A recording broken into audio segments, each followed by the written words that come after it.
How would you approach fitness if you're starting out or getting back into it? Rock, paper, scissors, shoot. Rock, paper, scissors, shoot. Ah, it got me. Hey, it's Rob. And it's Alex, and we're here from Fitness Foundations. We're here to keep fitness simple, take it back to the foundations of how and why we move.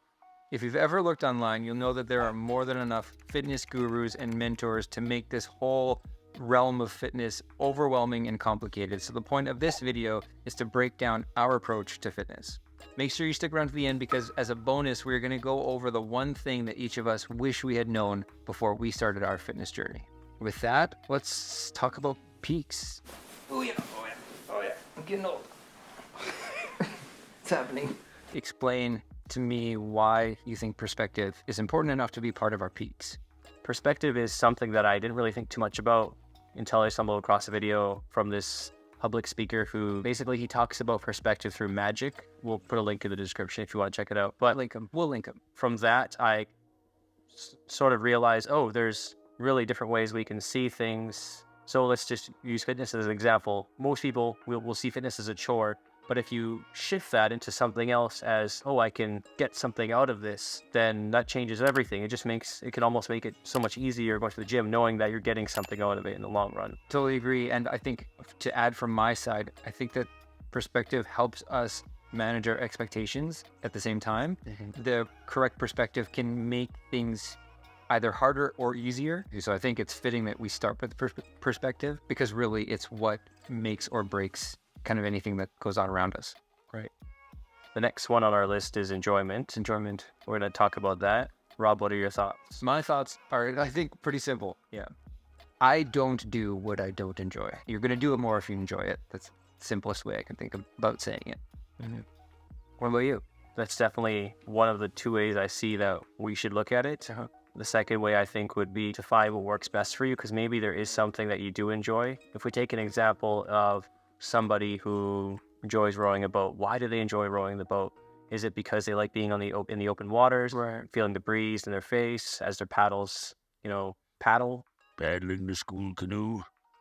Oh, you better believe that's a paddling. Yeah, that's as they paddle. It's things like that. I know not everybody will find that one thing in fitness because there's some people who just don't want to work out at all. So just find something that you can do. For me, when I'm running, with my feet hitting the ground, breathing in that fresh air as I'm going along. not for me, but I get that you love it. I live for it. You don't have to get to the same level I do, but at least find what works for you And enjoy what you do. and enjoy what you do. Enjoy it. All right.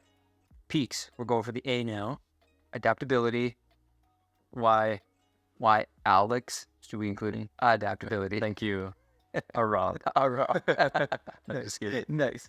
I think at the end of the day, you have to figure out ways around obstacles that you face in your day-to-day life that interfere with you getting your time in the gym, whatever you want to call it.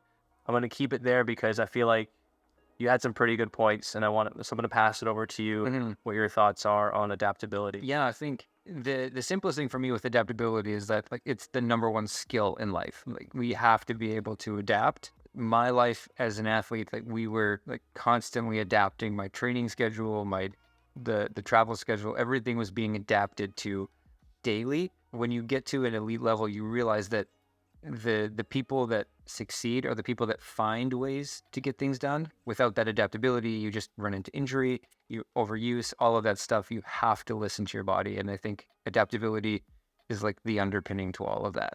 As you were mentioning those last few points, it just brought me back to the past month or two or so where I really had to adapt to muscle strain and just figure out, okay, how can I keep training and keep my body moving?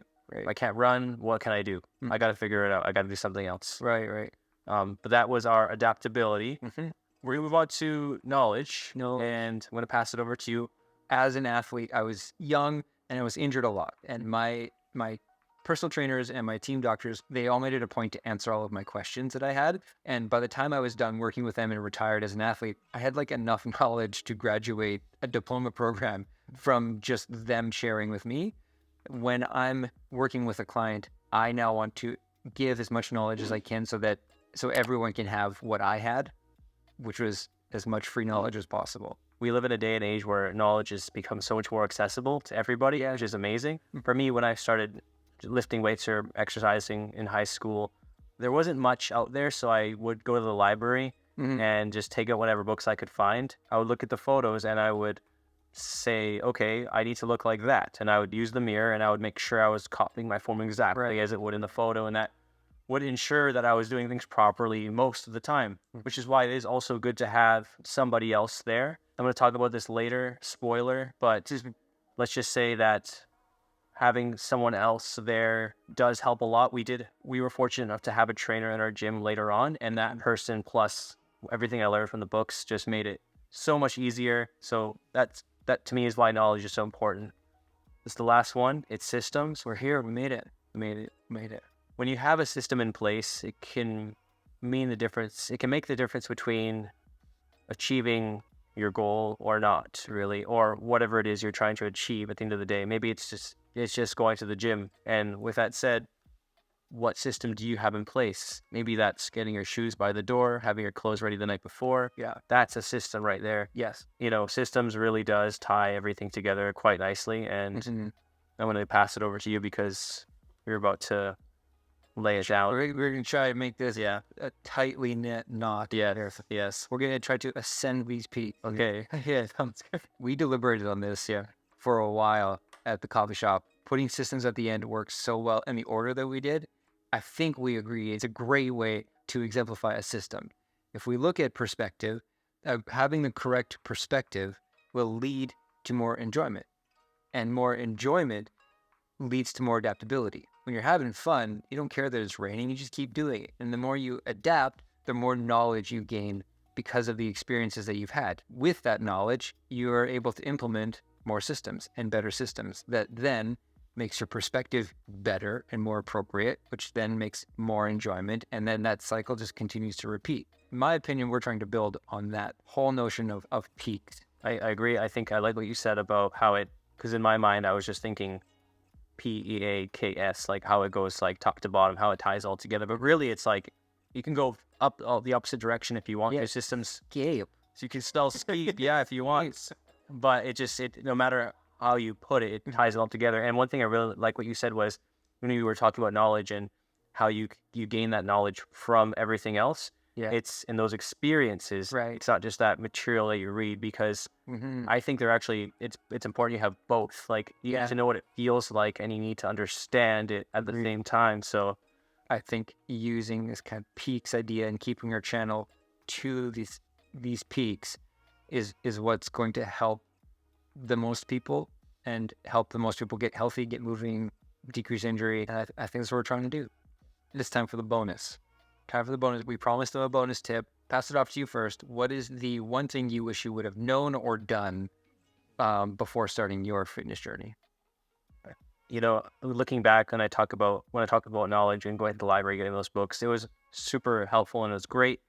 But I think that even just asking for help or seeking help, even go to the community center, right, talking to people, I think that would have made everything just that much easier. It also makes it less daunting in that sense too. So you don't feel so alone. So whether that's going to the gym, getting a personal trainer for maybe even a week or so if it's expensive, just having somebody there is just super important. I can't tell you how much of a difference it can make to ask for help. That's good. For me, the one thing I wish I would have done or done differently, I guess, is I wish I would have put more emphasis early on about healthy movement as opposed to just getting as big and strong as I can. I think that would have saved me from a lot of the struggles that I'm now having to adapt to in my training programs. And I try to sit ear crossed for an hour. Okay, and I'm Rob. And I'm Alex. Thank you so much for watching. Those were our peaks, the foundations for our fitness. Does that make sense? Yeah, it does. They are the foundations of our fitness. They are the foundations of our fitness. They are the fitness foundations. We hope that you took something away from this. Yeah. Please remember to like, subscribe, and share to anyone you think that can benefit from watching this video. Honestly, thank you so much for watching, and we'll catch you at the next one. They're all linked around somewhere. And sign off. I can